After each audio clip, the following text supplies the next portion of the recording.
Welcome. In the last lecture, I was introducing the idea of MacDonald as a great philosopher of human selfhood, as an existentialist in the Kierkegaardian sense. And I introduced this both in terms of an extended passage from George MacDonald's unspoken sermon, The Word of Jesus on Prayer, where he talks about the angst and essential loneliness of human existence and its incompleteness. And in terms of MacDonald's great late work, Lilith, and in dialogue with Kierkegaard himself. We're going to continue that conversation in this lecture. We saw that in Lilith, MacDonald confronts his protagonist, Mr. Vane, with a series of interlocking challenges or riddles that together make the riddle of his selfhood. And these riddles are posed to him by the raven, and they are: you do not know yourself, you are not at home, and you are not free. And they are interlocking. You are not at home because you're not at home in yourself. You do not know yourself and therefore cannot be at home in the world. And because you are not at home, you are not free. Mr. Raven says that home is the one place where you can go in and out. And he leaves that as an enigmatic statement, but it really resonates with Jesus saying in John 10 that they will go in and they will go out, my sheep will, and they will find pasture. Mr. Raven said there are places you can go in and places you can go out, but the one place, if you can find it, where you can go in and out is home. And he tells Mr. Vane clearly, you are not at home. As we explore this idea of alienation and lack of accurate and full self-knowledge as the problem of our being, we're taking along with us the account of Kierkegaard, especially in his great work, The Sickness unto Death. And I'd like to focus for a moment on Kierkegaard's treatment of the problem of self in that book, and to see how the parallel to that and its reflection in Lilith. We already saw in the long quote from The Word of Jesus on Prayer, MacDonald's sense of the agony of being an unknown I in an unknown world and being confronted with one's incompleteness and inadequacy. He says, my existence is not a good thing to me because I scorn myself. I'm not who I want to be.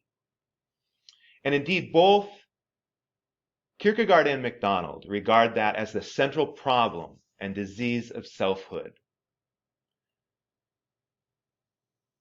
Kierkegaard says that this is hell, to be forced to confront, to be forced to live with the tormenting self-knowledge that I am not who I want to be and I am who I do not want to be. And MacDonald agrees.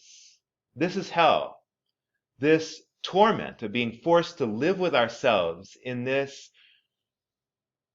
awful self-knowledge that we cannot live with, cannot endure, This knowledge that we are not who we want to be and that we are who we do not want to be, and we don't know what to do about it, and we feel like we can't change it. This is hell. This is the torment of self, this gnawing fire, as both Kierkegaard and MacDonald describe it. We'll see MacDonald unfold this and in a very profound and imaginative way in Lilith. But in The Sickness Unto Death, Kierkegaard gives a masterful philosophical exposition of the problem of self, the disease of self, and its possible cure. And he specifically identifies it as this being who we do not want to be and not being who we do want to be. He defines this condition as despair, and he sees it as a condition endemic to humanity, that it's everywhere in human life. That this condition of quiet despair that Thoreau talks about is everywhere in human life, whether we are conscious of it or not. And Kierkegaard gives this wonderful exposition of the progress of despair. That at first, the outer condition of despair is this unconscious despair, where we're not aware of it, or we're covering it up, even frantically covering it up by busyness and noise, immersing ourselves in the busy outer world and keeping ourselves occupied, entertained, so that we never have to be alone with ourselves to confront that terror of our self-knowledge. And it's a wonderful description and penetrating description of our human condition. And especially now in this world where we can constantly occupy ourselves with our little screens and our social media. But even then, Kierkegaard is talking about this bourgeois existence of being able to keep yourself entertained on the surface of life and never having to come to grips with your being an individual before God. And therefore, this refusing to be a self, living on kind of like a bourgeois, brutish animal type existence of a contented animal, just eating and drinking and being entertained, but all in a desperate attempt to cover up our existence as a self. So one form of despair is to deny that we have a self, in the eternal sense, and to keep it covered up. But once we're forced to confront that despair, as Mr. Vane is early on in Lilith, and forced to contend with ourselves as eternal beings, then that despair comes out into the open and becomes intensified in Kierkegaard's account. And once despair becomes conscious and becomes intensified, we can go in two different directions. And one is the suicidal direction of self-loathing and this gnawing of ourselves in the unsuccessful attempt to consume ourselves, to get rid of ourselves. We hate who we are. We don't want to be who we are. And yet we can't make ourselves cease. Both Kierkegaard and MacDonald, as Christians, would see the suicidal bent of 20th century thought as a cop-out, as an evasion. There's no answer there in suicide, because both MacDonald and Kierkegaard see that physical death doesn't touch our condition as eternal selves, doesn't solve the problem at all. If anything, only forces us to confront it in another world and free from our abilities to cover up the problem. So suicide for neither MacDonald or Kierkegaard is not an answer, but that is one direction in which we take things is self-destructive behavior, self-loathing, addiction, all forms of self-destructive behavior. Not wanting to be ourselves. Kierkegaard calls it in despair, not wanting to be ourselves. The other direction in which we can take this is the despair of defiance, of saying, no, I will be who I want to be.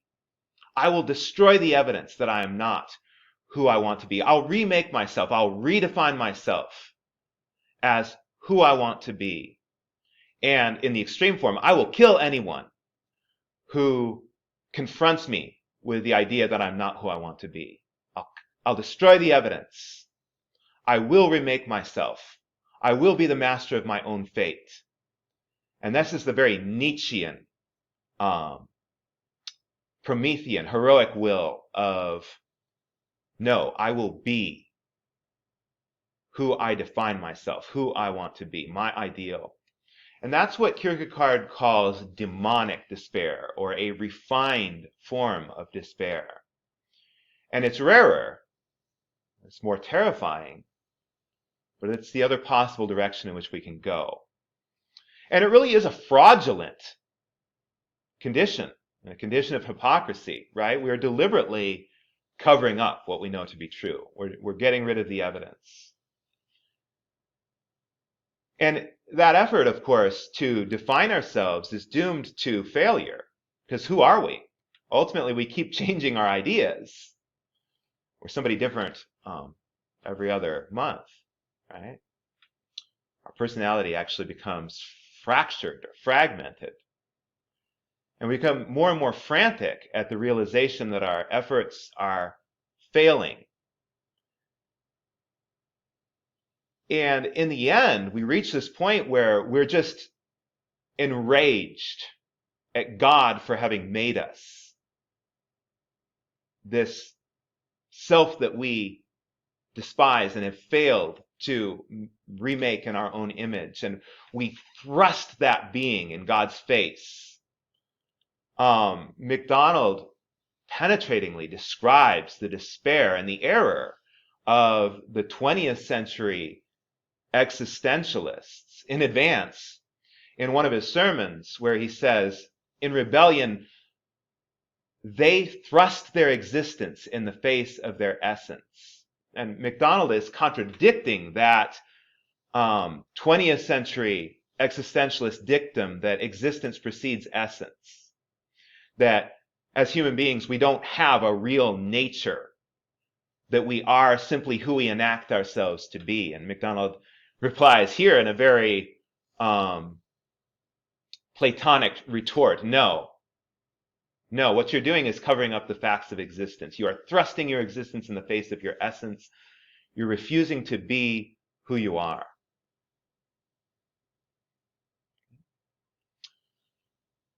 MacDonald in Lilith depicts that extreme demonic despair in the character of Lilith. It depicts it very vividly and terrifyingly. Mr. Vane's despair is the more common human type, where first he is seeking to not be aware of it, and then when he's forced to become aware of it, he despises himself. Mr. Vane does come close to the despair of defiance at times, when he rides off on Mr. Raven's horse and he's determined, no, I will go and I will be the hero. He does come close to it and he does dally with it. But it's really in the character of Lilith that MacDonald explores the extreme case of demonic despair that ends in that kind of eternal shaking your fist at the Creator and said, I will be this awful, corrupted thing as a testament to your incompetence as a creator, right? A terrifying defiance and determination to hold God at fault for our twisted, destroyed being. Okay, but we haven't really gotten there yet. The question that I really want to pose here is, what do both MacDonald and Kierkegaard see as the cure for this disease of despair, this disease of human selfhood, this tormenting self-knowledge of, I am not who I want to be and I am who I do not want to be? I think that their solutions are related and harmonious.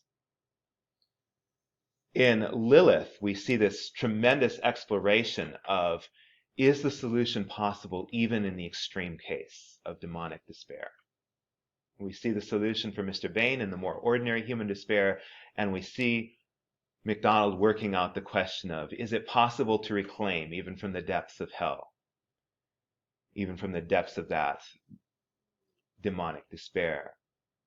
But I want to start with Kierkegaard's solution, because it's absolutely brilliant. Since the moment where I first read Kierkegaard's formula for freedom from despair in The Sickness Unto Death, it's really taken hold of my whole being. I cannot express enough how much it has changed my entire outlook and influenced my whole life, and continues to. From that, it was one of those moments where nothing can ever be the same after reading that. It's his formula for freedom from despair, and he states it at the very beginning of The Sickness Unto Death, and then reprises it throughout the book. And it's this: in relating to oneself and in wanting to be oneself, the self is grounded transparently in the power that established it. I'll state it again. In relating to oneself and in wanting to be oneself, the self is grounded transparently in the power that established it. That to me is absolutely beautiful and complete. The disease is not wanting to be ourselves. The cure is wanting to be ourselves. How beautiful, and what a promise of wholeness. And yet it's not a cheap solution. It's not a cheap pop psychology solution, either for Kierkegaard or for MacDonald. It has to be one at great price. Both Kierkegaard and MacDonald emphasize that price. MacDonald says, I don't care for any cheap certainty, for any cheap entrance into rest or ease. I want the real thing, eternal life. I'm not content with anything else. Kierkegaard, too, emphasizes that freedom, he talks about this in Fear and Trembling, comes only with that radical putting to the knife, that radical offering, as he talks about in the sacrifice of Abraham on Mount Moriah. So what is the answer? How do we get to this grounded self? First of all, I think it's important to contrast this with a real standard account of self in Christianity, even in really good Christian writers, that I imbibed and absorbed as a young man, and which I think was MacDonald's starting place as well. And it goes back several centuries at least, if not to very early on in Christianity.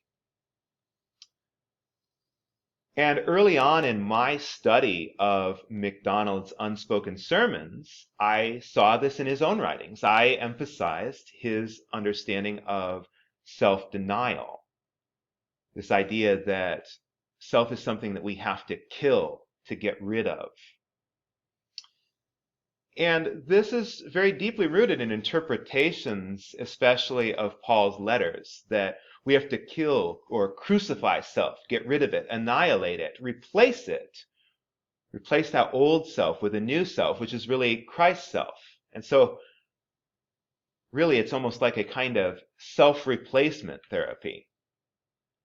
And some of the best Christian writers that I read talked about the exchange life, that we kill our own selves and replace them with Christ's self.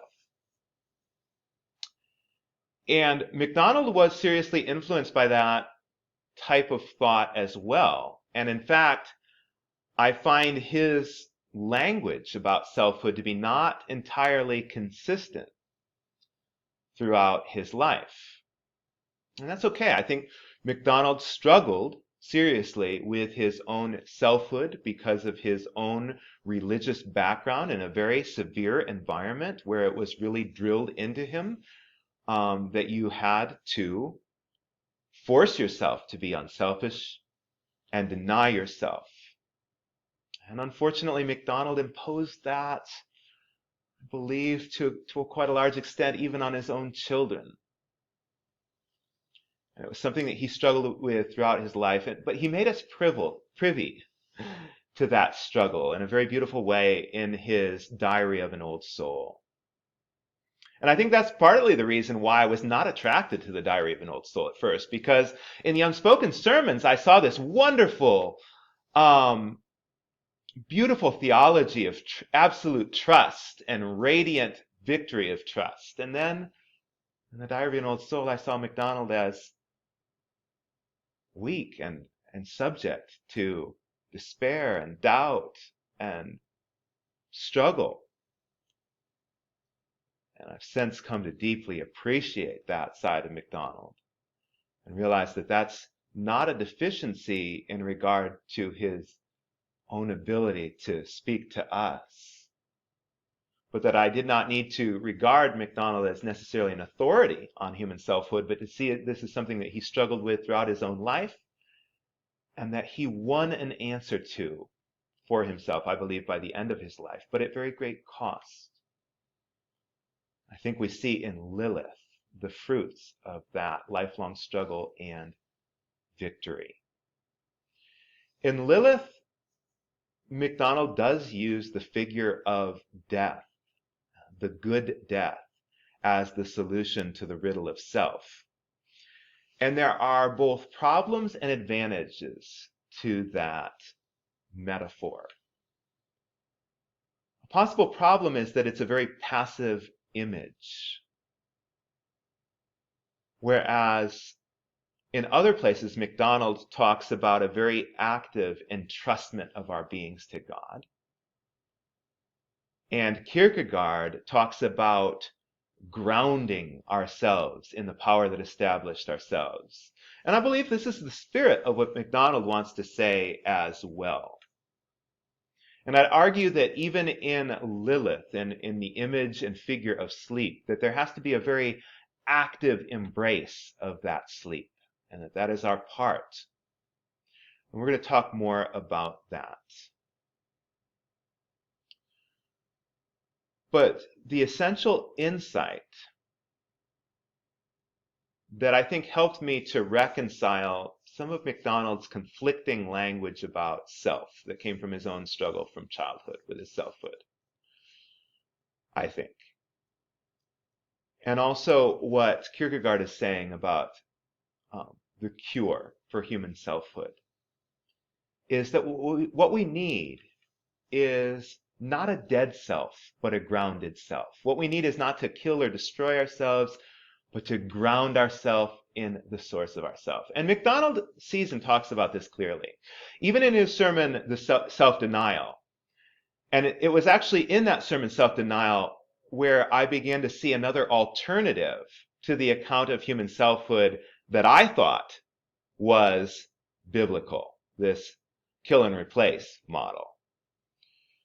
Because in that sermon, Self-Denial, I realized that what MacDonald was really saying here was that self is actually good, that we have to have a self, that selfhood is a necessary, inalienable part of our beings, that God made us to have ourselves, have a self, and that we cannot live without having a self. This idea of trying to obliterate or get rid of self is deeply mistaken on that level. We have to have a self.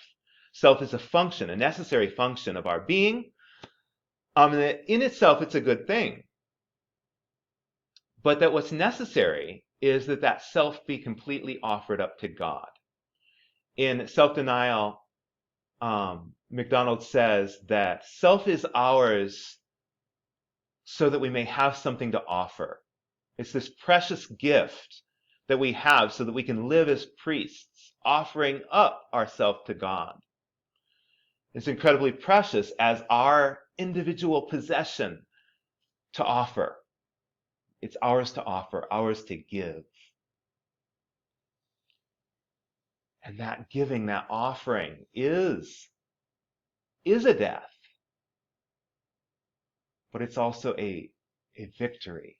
It's a grounding of ourselves in the source of ourselves. And that's what I was talking about in the second lecture, where we were talking about how Jesus deaths himself into the Father by choosing to be who he is. So that this death is not a negative denial of our own being, but it's choosing to be who we are. And it's a death in the sense that it is a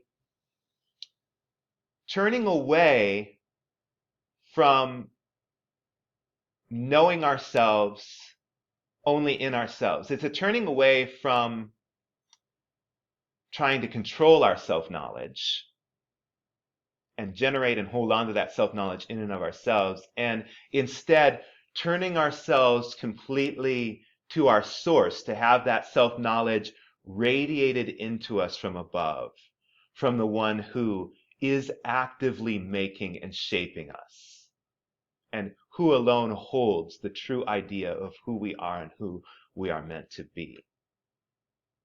So, for both Kierkegaard and MacDonald, we are meant to have a self. We are meant to know ourselves. Self-knowledge is meant to be a tree of life to us, a fruit of the tree of life. Yes, it can be taken as a fruit of the knowledge of good and evil. It can be taken in a way that brings death to us, that brings hell and torment and eternal self-gnawing. But it's not meant that way. It's meant to be a fruit of life, and it can be. But only when we are completely turned and grounded in our source, so that we receive that self-knowledge radiated into us from above and beyond ourselves. And we know ourselves, not from ourselves, but from the source of ourselves. And therefore we can be content, we can be satisfied. It's impossible for us to be satisfied with who we are in ourselves and who we are right now. But we can be satisfied. God will satisfy us with being. He will satisfy us with being all we long to be. And so in him we can trust that that which we do not want to be is on its way out. And that which we long to be is our eternal possession in God. And it's on our way in. And that's true of us when we are grounded in him. For both Kierkegaard and MacDonald, that is the solution. That is the radiant victory that we see in the resurrection scene in Lilith, that incomparable resurrection scene, where he talks about the radiant joy and triumph of the grounded self, the self that knows itself in God. And he believes that that is possible at great cost, to recall and to heal the self, even from the depths of demonic despair that we see in Lilith. Thank you. I look forward to talking to you again.